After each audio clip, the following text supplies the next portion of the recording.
Like అక్కర్లేదు, subscribe అక్కర్లేదు. మీరిచ్చే కామెంట్ మాకు చాలా ముఖ్యం. దయచేసి కామెంట్ చేయండి. ఏపీలో ఎప్పటికిప్పుడు ఎన్నికలు జరిగితే సీఎంగా ఎవరు గెలుస్తారు? Chandrababu CM, Jagan CM.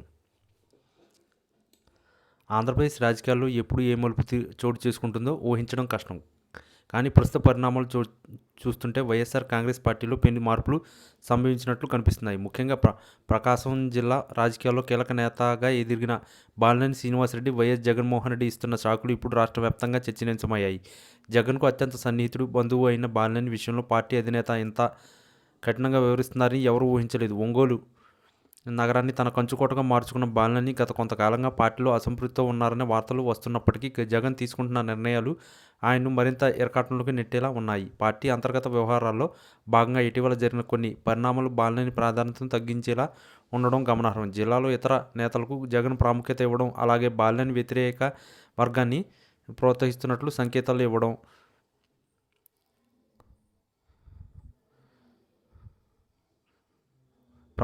అలాగే బాలినేని వ్యతిరేక వర్గం ప్రోత్సహిస్తున్నట్లు సంకేతాలు ఇవ్వడం వెనుక పెద్ద వ్యూహమే దాగి ఉందని రాజకీయ విశ్లేషకులు భావిస్తున్నారు.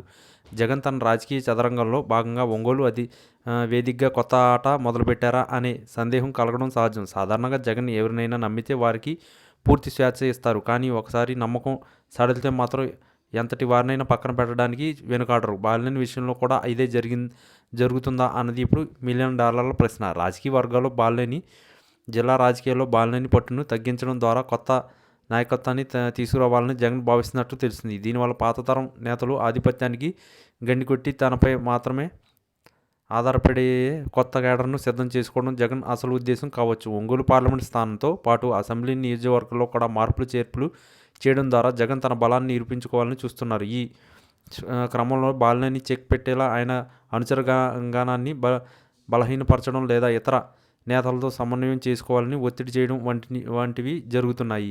మరోవైపు బాలినేని శ్రీనివాసరెడ్డి కూడా ఈ పరిణామాలపై తీవ్ర అసహనంతో ఉన్నట్లు సమాచారం. తన సొంత జిల్లాలో తన ప్రమేయం లేకుండా నిర్ణయాలు తీసుకోవడాన్ని ఆయన జీర్ణించుకోలేకపోతున్నారు.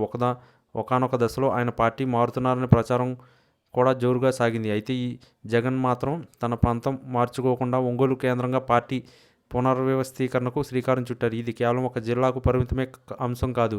రాబోయే ఎన్నికల దృష్ట్యా పార్టీలో తన అసమ్మతి నేతలకు ఇదొక హెచ్చరిక లాంటిది. పార్టీ నిర్ణయాలకు వ్యతిరేకంగా వెళ్తే ఎంతటి సీనియర్ నేతకైనా చుక్కెదురు తప్పదని జగన్ ఈ చర్చల ద్వారా స్పష్టం చేస్తున్నారు. ఒంగోలు నుంచి మొదలైన ఈ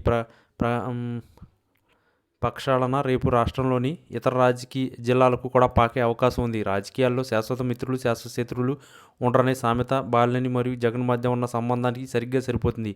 ఆత్మీయుడైన బావమరిది అని చూడకుండా పార్టీ ప్రయోజనాలే ముఖ్యమని జగన్ అడుగులు వేస్తుంటే బాలినేని రాజకీయ భవిష్యత్తు ఇప్పుడు ప్రశ్నార్థకంలో పడింది. ఈ రాజకీయ యుద్ధంలోనే చివరకు ఎవరు గెలుస్తారో వేచి చూడాలి. జగన్ వేసిన ఈ ఎత్తుగడ ఒంగోలులో పార్టీని బలపరుస్తుందా లేక బలహీనపరుస్తుందా అన్నది కాలమే నిర్ణయిస్తుంది. ఏది ఏమైనా జగన్ తన మార్క్ రాజకీయాలతో ప్రత్యర్థులనే కాకుండా తన సొంత పార్టీ నేతలను కూడా ఆశ్చర్యానికి గురిచేస్తున్నారు.